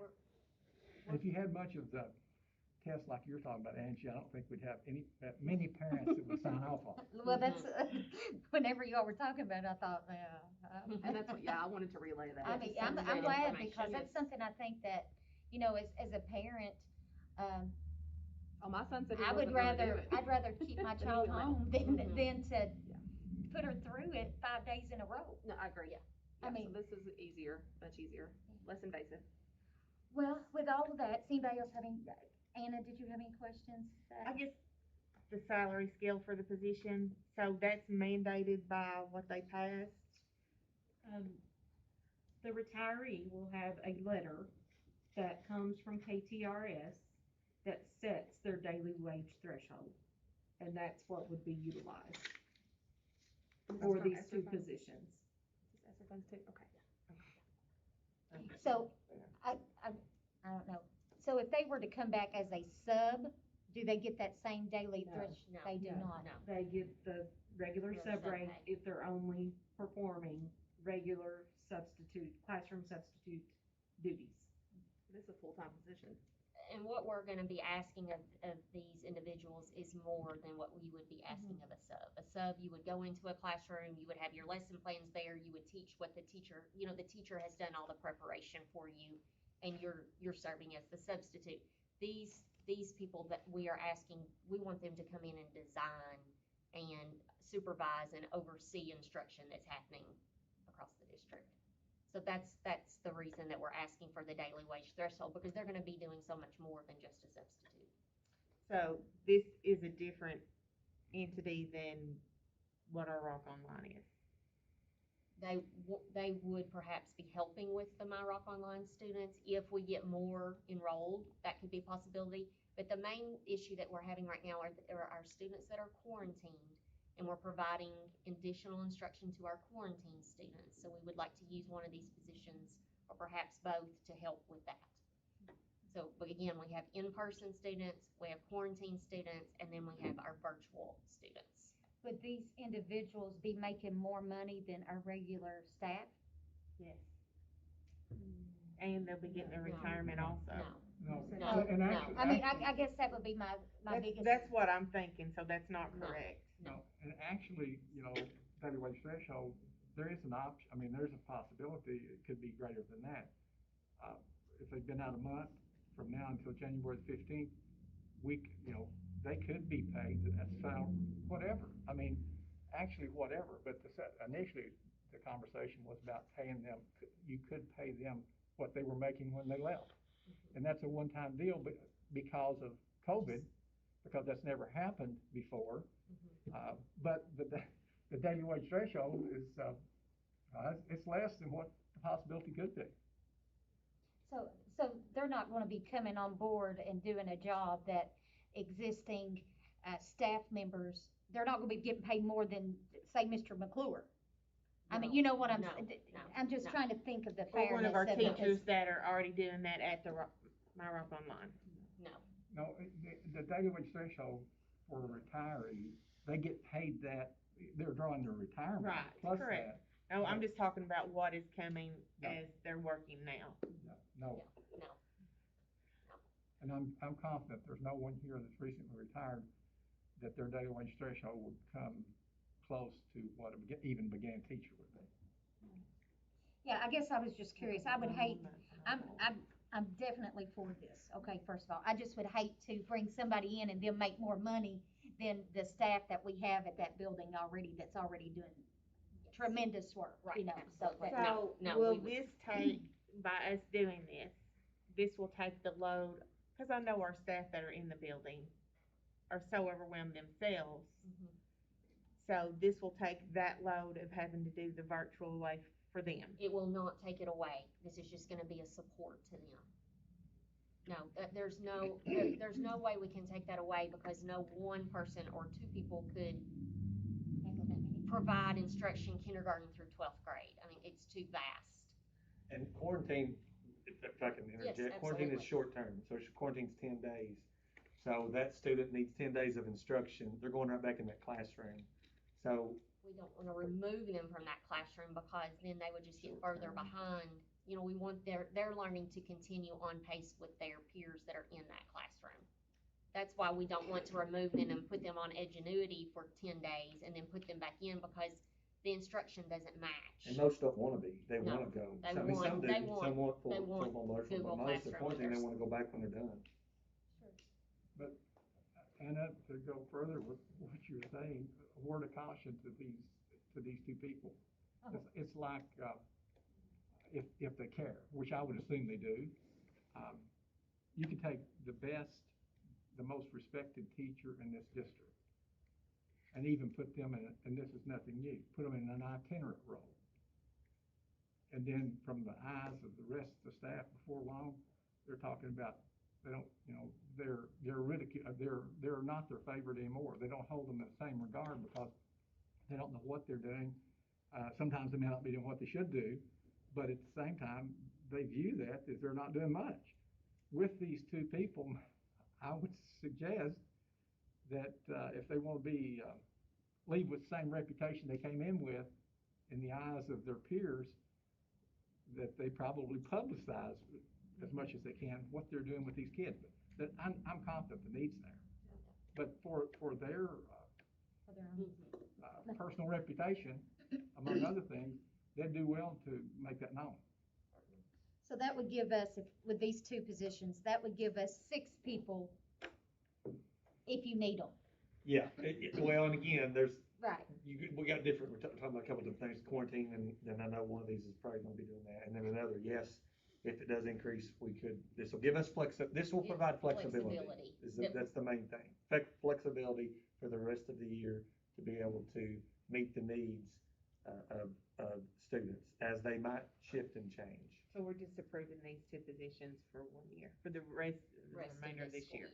Yes, and just like Mr. Ruppert said, the needs may change. How we need to utilize these people may change as our conditions change. You know, we'll just have, that's why we don't want this to go past this year at all. And really why we want to use these 2 retired teachers because, you know, things may change over the next year. And as Mr. Hammond knows, retired teachers can only work X number of days. So we will, we'll be keeping that in mind as well as we use them. Will that certain amount of days, will that be configured into, is there gonna be a limit for them, I guess? I mean, Every retired teacher has a limit to the number of days. Is that still in place with this new House that bill? did not Okay. change with Senate Bill 1, yes. And then another number in this recent change, in the past, the number of daily wage threshold people that you could have in a district is 1%. It's 10%. But currently that's 10%. So that's how significant it is to meet the needs of school districts. What is the amount of days that they can work? Do you know? Literally, you can hire 1% of the staff here could be retired and be drawing. They could come back here to work and get daily wage threshold right on down the road. And previously it was 1% of the staff. With this change, it's now 10% because of the need. The limit of days is typically 100 days. 100 days. Okay, that's what I was asking because I know before I think we had a couple people that came back for different things and it was 100 days then. And again, what I'm talking about is you can literally, I'm doing that. Daily wage threshold, working 240 days. We could have 1% previously. Today, we could have 10% of those people like me. And there's just a need in school districts all over. There's needs that COVID has created that we've never had before. I mean, we never thought that we would have to need instructional assistance to provide instruction to quarantine students. I mean, we would never have thought of that before. So this just provides us an avenue, and through that legislative process, this provides that avenue. Okay, can I ask one more question and I've then got I'll? one more after you. Okay. I'm not against this by no Mhm. means, but is there a reason why why the need is to hire retired teachers instead of those that are in search for jobs? There's a No, but- shortage of teachers that are in search I'm- for jobs. oh. We do not, like, in postings that we have right now, we have very, very few applicants. The only reason I've asked that, I've had, I don't know how many people say that they've applied for a job and they've got overlooked, you know? So I guess if we have people that got overlooked and they're looking for jobs, why wouldn't they, you know, why would that not be a consideration at this point in time? But it's also short-term, I guess, so this is. I think if they didn't have a job, short-term would be no term. It's just harder to Ms. cut the Angie, cord in. I'll also say that in these positions and what we're gonna be asking of these two individuals, I think experience is gonna be very, very valuable. The skill set that they're gonna come to us with, that we can say, here's your job responsibilities, this is what we need for you to do, and they can go and do it. Whereas a brand new teacher, you know, then we're providing mentoring and providing all the extra supports that they deserve and that they need. But in this role, we need someone that can hit the ground running and go to work. To add more to the significance of what we're dealing with, you know, previously substitute teachers had to have 64 hours. Well, today, Larry's way of describing it, you know, you can have a high school diploma and have worked, nothing wrong with working at a gas station or McDonald's or wherever. If you've got 4 years worth of experience and a high school diploma, you're a substitute teacher, if you want to apply. So that's what the need is. The guidelines are all changing and we really need to looking forward of growing our own and working with our high school students that might have a desire to go into the teaching field and trying to really work with them and showing them the options. And that's something that I want to speak with Mr. Bussell about, because, you know, we are seeing a shortage all across the district from elementary positions to high school. So you said that these two positions will assist teachers. So those children that are quarantined, those teachers have to do what to make sure those children stay on task for those 10 days that they're quarantined? So what we have asked our teachers to do is, you know, if you'll kind of rewind to last year when we were doing completely Google, there were a lot of classrooms that we were providing videos for, and then also providing the assignments to match those videos for our students. We did not feel like it was fair to ask our teachers to teach to their in-person students, also record videos and to be put on Google Classroom. So what we have asked them to do is to, at the beginning of each of their lessons, when they are directly instructing their students, not for the entire class period, but when they are providing direct instruction and there's new content being covered or new standards being covered, that they turn on a Google Meet. So the teacher themselves they do not have to do extra recording for their Google Classroom. So that Meet will be playing and it will also be recording, and then at the end of the day, that teacher can upload that recording to their Google Classroom. So if one of your children is quarantined, they would have the option to click on that Google Meet at the exact time that teacher is teaching, or at the end of the day, that video of that direct instruction would be in their Google Classroom. So during that time frame that's on, that's going to be explaining to them what the goal is that day and what needs to be completed. Yes. And then that will go off. Yes. So the new content. So if a classroom teacher is delivering the direct instruction of a new math concept, then that part would be on there. And if there's any valuable discussion going on that could benefit the student that is quarantined, then they could keep that on as well. And then the assignment to match that direct instruction would be in that Google Classroom. That's good. That way they don't fall behind. Yes, and that's the overall goal, for students not to fall behind while they're in that quarantine period. Because if you think about 10 days is a long time to miss instruction, especially if you're a high school student and you're missing 7 periods a day. You know, it just, you know, it's a lot. And kids, the goal is to keep them caught up while they're at home. And it's a lot on our teachers. Listen, our teachers handled this great last year. They're phenomenal. And Ms. Anna, we have also told our teachers You know, a lot of our teachers have a collection of videos that they created last year. So if they have a video that they have already created and it matches the content that they're currently teaching in their classroom, then we've said by all means upload that video to match that content. The goal is just to make sure that our quarantine students have some sort of instruction. We just do not feel like it's fair to them for it just to be assignments, that we want it to be instruction along with the assignments. And these two individuals is gonna help monitor that. Yes. So if a child falls behind, they'll provide service to keep them caught up or where they need to be, hopefully. Yes, just like a classroom teacher would do for a student that, you know, is falling behind in their classroom. I mean, they are gonna be checking in with those students.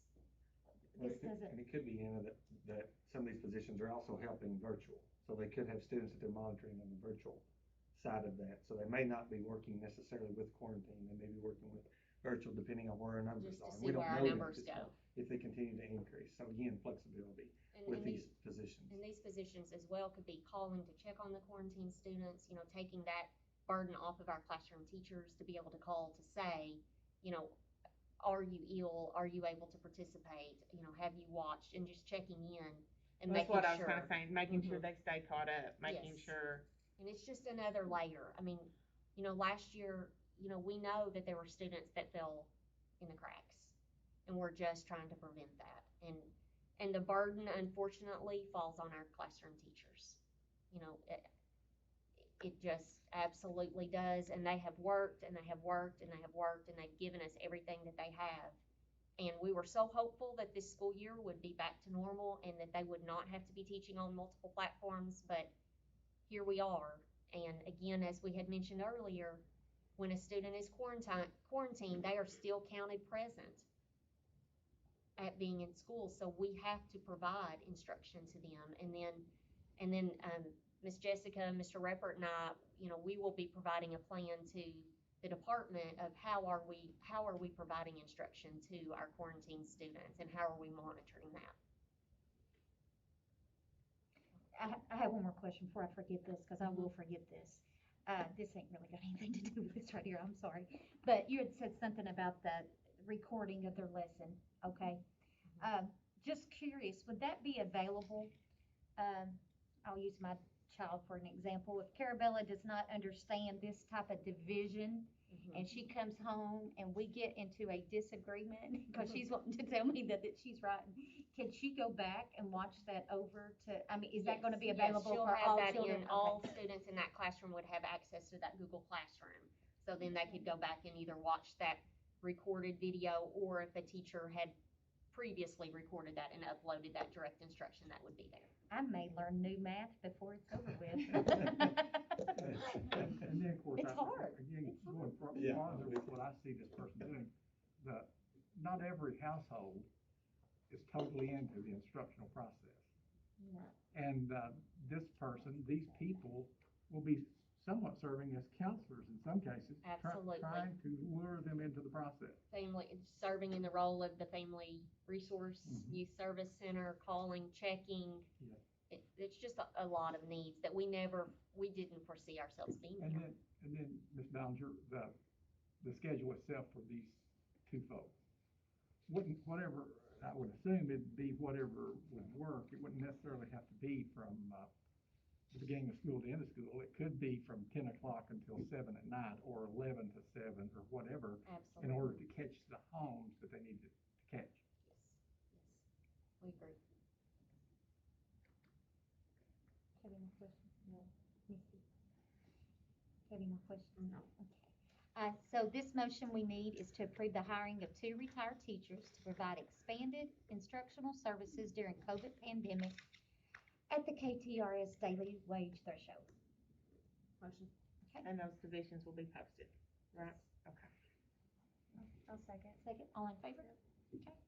So we got through the additions. Next, number 7 is review the superintendent's personnel action report.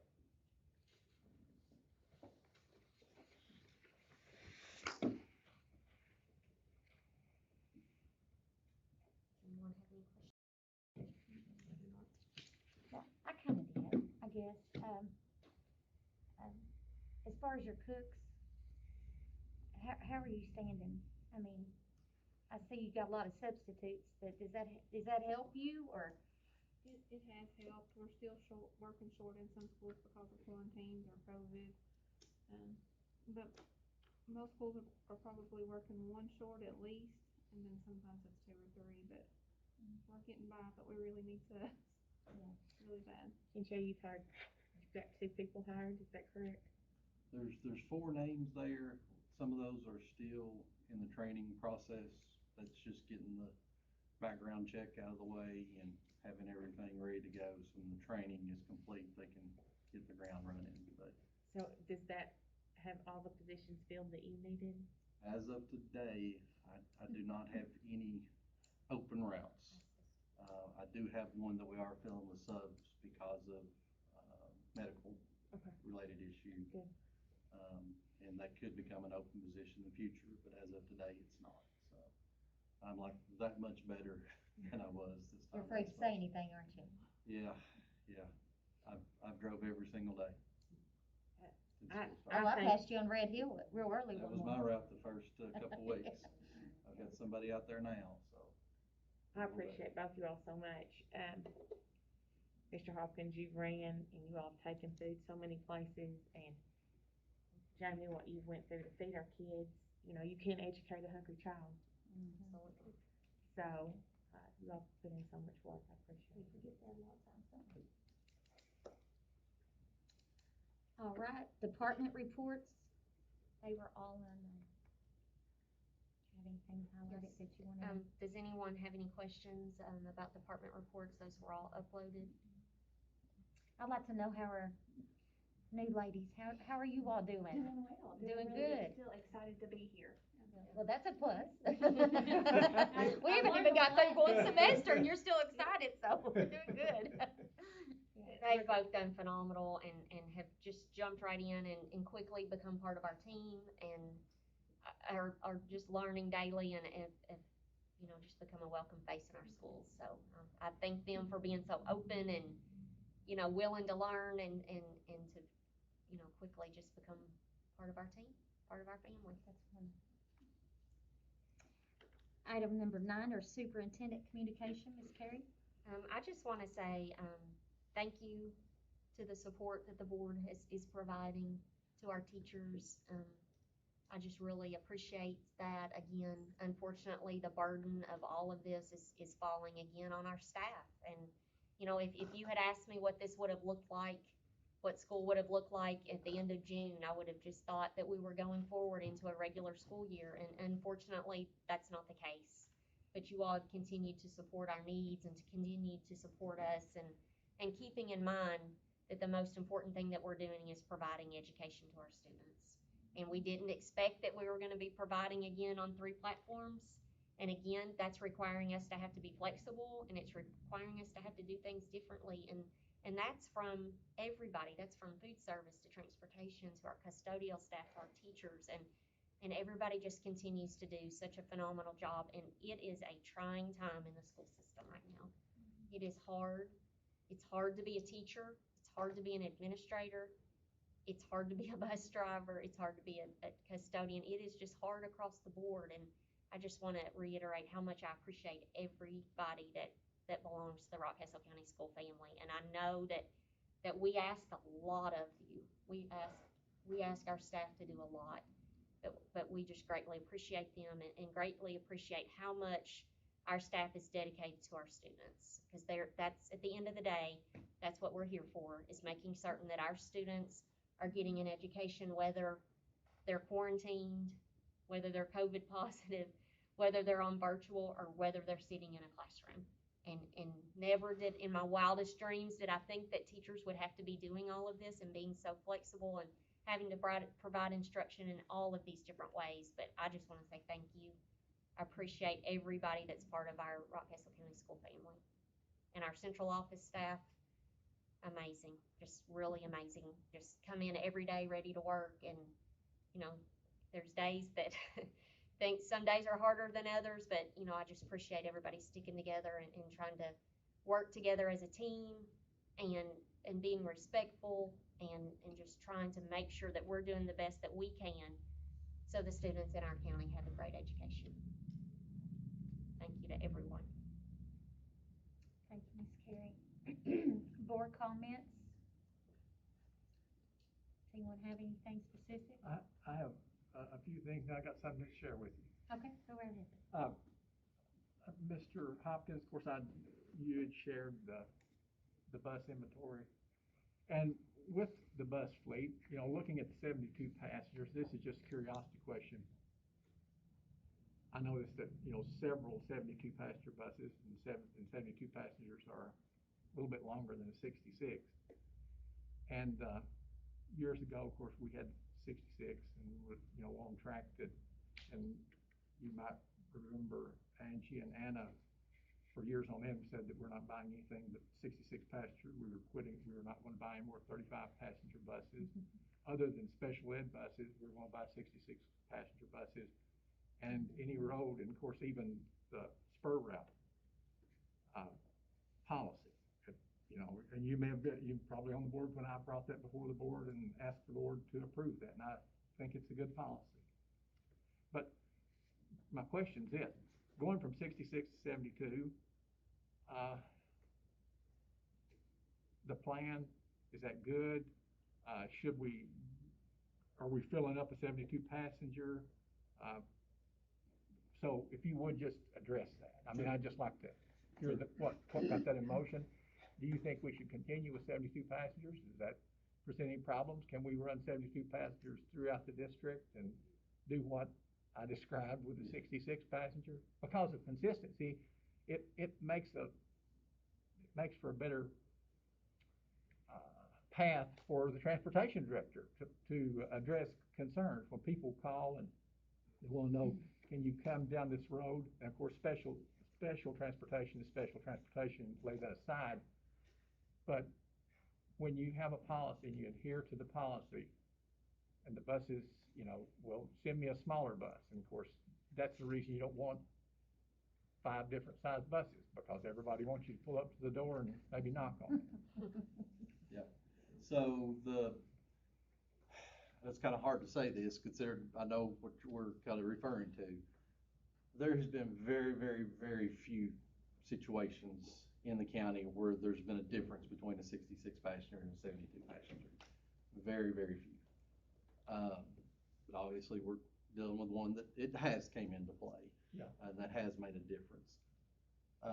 As you probably know, we have many, many fewer routes now than we did in the past. And one way that we have been able to accomplish that is with the bigger buses. That additional capacity has helped out and will continue to help out. Broadhead is the one area I know Mr. Reppert will agree that if there is any growth within our county, a lot of it's happening in Broadhead. I can name 2 or 3 routes right now that need that bigger bus. They also come in handy when it comes for trips, that extra capacity for trips. A lot of times, one 72 passenger bus will be enough, whereas you would have to have 2 66 passenger buses. So that's came into play as well. But really the biggest thing is the fewer routes. So we do have more kids on routes. So that extra capacity does make a difference. It's only 2 seats. We're talking about 2 seats is what we're talking about. If you, that could be 6 kids, could be 4 kids, depending on age. So it does make a difference, and the price between the two is nothing now. I mean, it's just a few $100s now between the two. How much longer? I'm totally oblivious. I really don't. I have to ask this because I don't have a clue. How much longer is a 72 passenger bus than a 66? It's probably somewhere around 5 or 6 feet. Yeah. Whatever it takes for another seat. Yeah. Yeah. I mean, I'm just curious because of turnarounds or whatever, And each bus is kind of set up a little bit differently. Some of that length falls behind the back wheels. Some of it could be in the middle of the bus, and that affects the ability of the bus to how it can turn. as well. So maintaining gas, all that is comparable from one to the other? Identical. Yep. What about, how many routes do we have now? Just curious. You said we Right less now, let routes. we are at, 40, in county, we have 44. Yep, 44. We combined, this year we combined 2 routes together. And that was one place I had to send, I couldn't have done that without that bigger route, or that bigger bus. We couldn't have, put those 2 routes together, which at the time saved a driver. And in that, on that, they said that they would make the turnaround work. Yeah, we've been out there twice, 2 different times. We had to back out a half a mile just to get back out of there. I just don't see how it can be done. Is there something that, I don't know what you're talking about, so can you enlighten me? Oh, well, this came about from an inquiry from a parent that lived on a road that the bus traveled. And last year the bus went there, and this year the bus didn't. Okay. And of course I asked Mr. Well, it's been about 3 years since the bus. Anyway, that was what was presented. Yeah. And with that, then I talked to Ms. Ballinger, asked her about the buses, and got an inventory list because we want to look at that. And that's where the question comes from, 66 to 72. And then I will say this, and of course, Mr. Hopkins is a former sub driver and a driver, and you've dealt with bus drivers. And I used to say that sometimes their math didn't add up.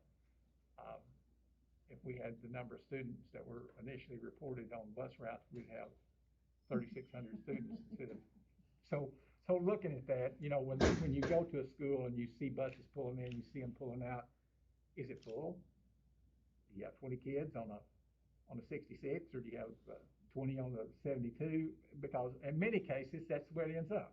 But it is what it is, and I appreciate your conversation. Another item that someone had passed along to me, and I guess I'll give this to Trent or give it to Ms. Ballinger, as we're looking at planning for the future. Someone had inquired, I guess these two are connected, track and athletics. Got a little bit of a different question about athletics, but someone talked about track, looks like it might need resurfacing someday. And of course, in that, I suggested and would suggest to anyone, share your concern.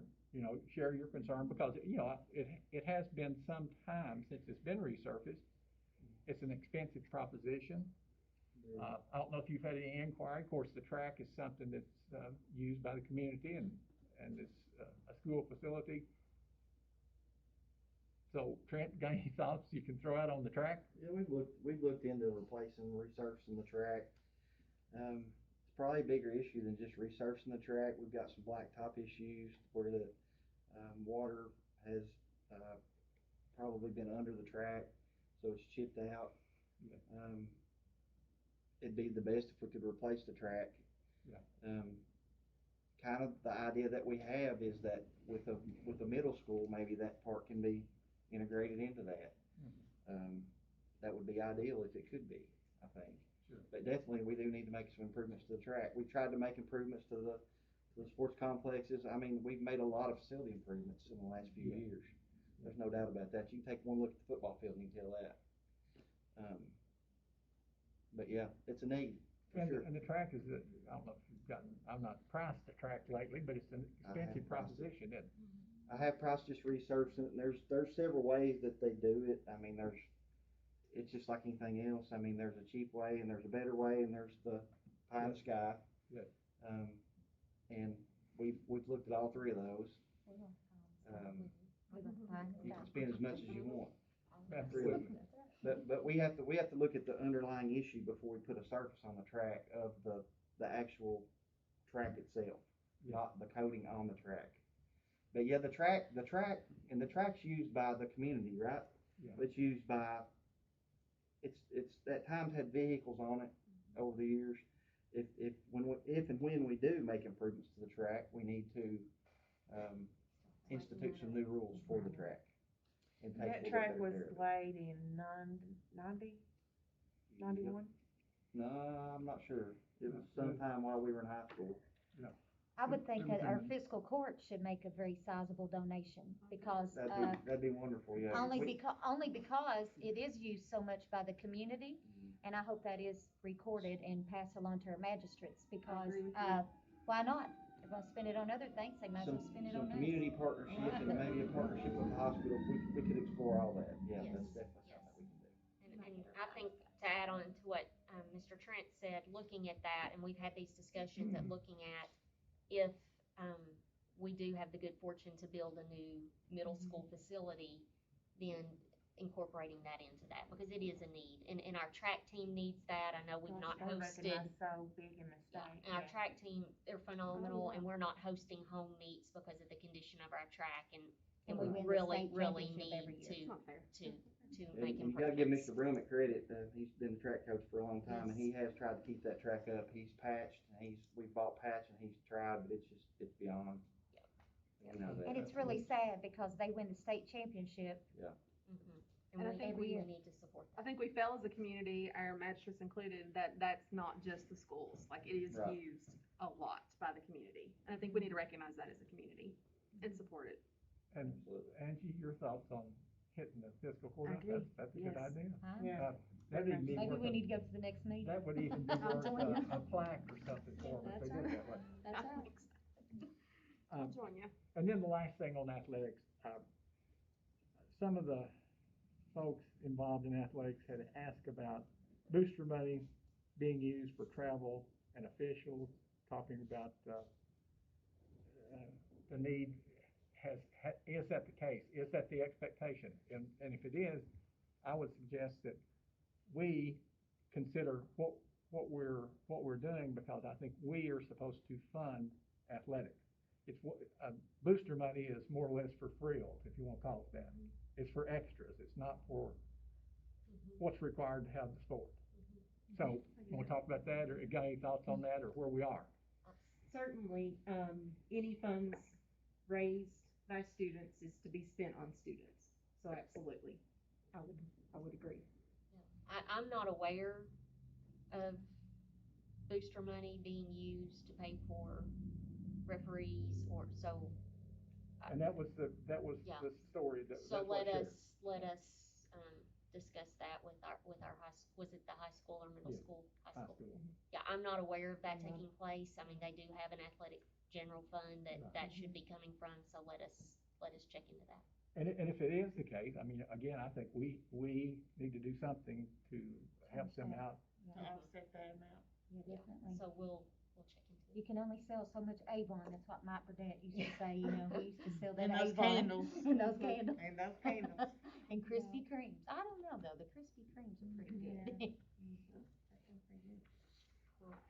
And then the last thing, I'll read this to you, got another paper to read to you, and you'll like part of it, some of it you may not appreciate, but I think you'll be excited with some of it.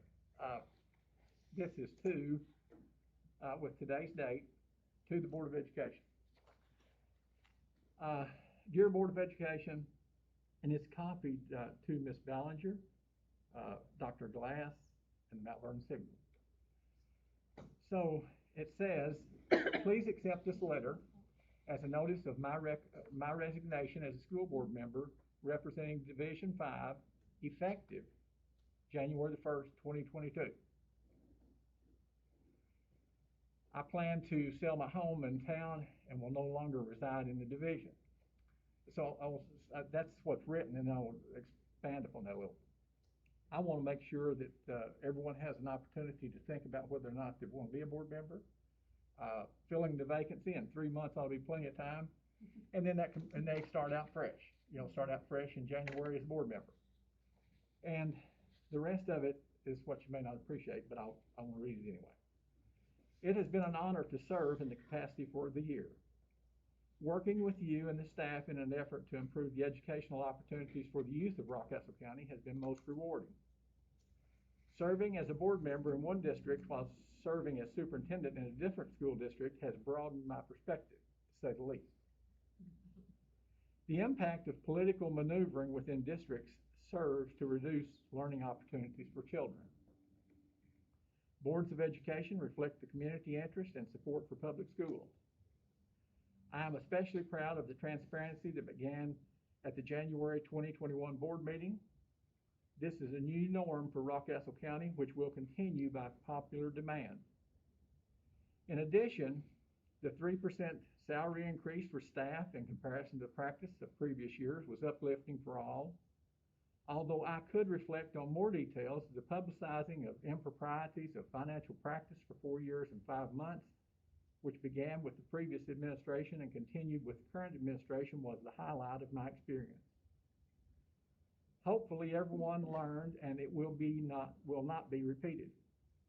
I will forever share the 4-to-1 vote to not include an explanation for a no vote in the meeting minutes and the consequential exclusion from the minutes at the recommendation of the board attorney. To have an evaluation plan for the superintendent on the agenda today and get it approved. I mean, after not having an approved plan for the past 9 years also signifies the progress being made during the year. And Ms. Ballinger, I want to commend you for getting that. We talked about it. We talked about it. Board members talked about it. I talked to you about that during the evaluation process. And to never have one for 9 years since this whole process began with onboarding for superintendents, that's tremendous. And thanks for getting it on there. I want to extend my heartfelt gratitude to the voters of Division 5 for electing me to serve and for the understanding and support of the Gallatin County Board of Education as a board member. Secondly, I appreciate Attorney General Daniel Cameron and his staff for continuing steadfastly on the mission to ensure the rule of law is applied in every instance. I must also thank Kentucky Auditor of Public Accounts, Mike Harmon, for his efforts to ensure public tax dollars are spent appropriately, as noted by his request for financial records from the district and his forthcoming report. Sincerely, Larry Hammond. And with that, I've got a copy for you, Ms. Ballinger, and for you, Angie, okay? And it's been a pleasure working with you. And I look forward to the next 3 months, and we'll see what we can make happen during that time. And one of the things I look forward to is the next audit. We're in the audit process in Gallatin County right now, and I look forward to the audit process here. I'm not for sure the exact date, but I think, Mr. Hammond, we usually do get our audit report December, is that right? Yes. No, I mean, usually. Before the end of the year. Before the end of the year. I know it's always cold, because they usually come in with a cold and they're freezing and in a hurry, Yeah. so. And then, of course, the ongoing conversation about the middle school, what's going to happen with the middle school. I'm excited about that. I'm thankful for the matching the nickel. There's no doubt that that's needed for facilities and to get some, hopefully, in a year or two, whenever the state decides to do it, to match those funds. That's a no-brainer. I think, though, that the conversation from this point forward is really crucial to the community about renovate or replace, and the variables that would come into that on the site, get a new site, transportation, all those things. I look forward to that for the next 3 months as people become more and more aware, because I feel that Rockcastle County, and I've been here all my life, is pretty complacent. And the middle school is something that everyone should be thinking about the issue. And I'm not opposed to any of it. We just need to make a good choice. And I hope that, and I'm sure the conversation is going on in the LPC. Yes, and Mr. Trent, we just got approval to move forward in the LPC process, so we just received that from the department. Mm-hmm. So they did accept the plan that we submitted, so we will be scheduling that meeting. Do you have anything else? That's it. Yes, I have a couple things, nothing major. Sure. First of all, same thing, I'm just gonna echo your comments. Thank you. Thank you to all the teachers, to all the staff, to everybody. I go to the middle school, I go to the Mount Vernon Elementary School, and it's like find a wheel machine everywhere you go. It just works. Even you cannot tell as a parent that there's stress in the school, and that's what it needs to be. Teachers or kids and parents need to feel confident, and I know we do in Rockcastle County. You cannot not feel confident. It's wonderful. So thanks to everybody. And with that, please be patient with us. parents and community. Please be patient with your teachers and your staff and your board members. We're just trying to take care of the kids. I know not everybody agrees with the mask. I know that it's tough, but please just be kind, be patient, and just it'll get better. So that's one thing I have to say. And another thing, thank you. I want to say thank you for challenging me in this first year, ongoing year.